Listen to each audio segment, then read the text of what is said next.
আমাকেও ডাইরেক্ট বলছে যদি সম্পদ চাও তাহলে স্বামী পাবা না, আর স্বামী যদি না থাকে তাহলে সম্পদ নিয়ে কাকে খাওয়াবা। বাহ, জায়গা মতন বিচারটা দিলি, আমি ডরাইছি।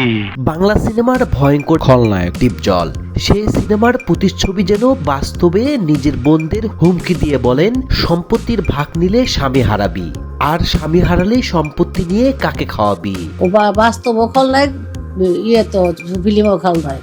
এই বুঝছি, তোমার মরণের চুলকানি উঠছে।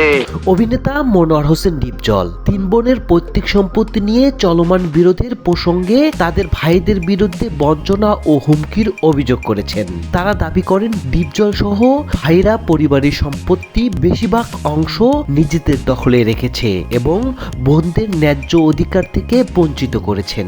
ওরা আমাদের সম্পত্তিটা কেড়ে দিছে, কিন্তু ডিপজল এটা বেশি খাচ্ছে।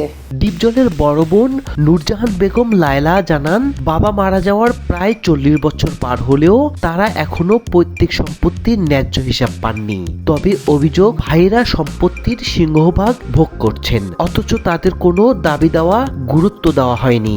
অসুস্থ অবস্থায় ছিল, তাও আমাদের কোনো একটুখানি পড়ে নাই। তিনি আরো জানান, পরিবারের কেউ তাদের খোঁজ নেননি এবং বারবার আশ্বাস দিলেও কোনো সিদ্ধান্ত বাস্তবায়ন করা হয়নি। অসুস্থ হয়ে তাদের ছোট ভাইয়ের মৃত্যু এবং বড় ভাইয়ের মৃত্যু, এই 2 ঘটনায় পরিবার আরো বিপর্যয় হয়। শুনতে পারছি উনি সব বিক্রি করে দিতেছে, প্যাকেজ বিক্রি করতেছে, আর অন্য ভাই ভাই। ডিপজলের আরেক বোন পারভিন বেগম বলেন, তারা জানতে পেরেছেন যে পৈতৃক সম্পত্তি একটি অংশ প্যাকেজ আকারে বিক্রয়ের উদ্যোগ নেওয়া হয়েছে, এতে তারা বাকি সম্পত্তি থেকে বঞ্চিত হওয়ার আশঙ্কা রয়েছে। অভিযোগ ও দীর্ঘদিনের বঞ্চনার পর বোনরা আদালতের দ্বারস্থ হন। তারা জানান, আদালত তাদের পক্ষে একটি আদেশ দিয়েছেন, তবু তারা নিজেদের এবং পরিবারের সদস্যর নিরাপত্তা নিয়ে উদ্বিগ্ন। এই কারণে তারা গণমাধ্যমের সামনে এসে বিষয়টি তুলে ধরেছেন।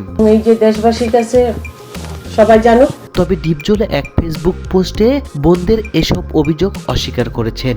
অন্যদিকে ডিপজলের বিরুদ্ধে এমন অভিযোগে বিস্মিত হয়েছেন চলচ্চিত্রের সংশ্লিষ্টরা। চলচ্চিত্রের নানা ক্ষেত্রে তিনি দান করে আলোচনায় আসেন, অথচ বোনদের বঞ্চিত করছেন তিনি।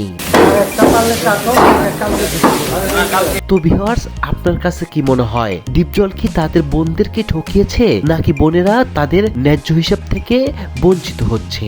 তা জানাবেন ভিডিওর কমেন্ট বক্সে। আর চ্যানেলটি ভালো লাগলে অবশ্যই সাবস্ক্রাইব করবেন। আমাদের জানমালের হুমকি এবং আমাদের মাইরা ফেলার জন্য কোনো ব্যাপার না তার জন্য।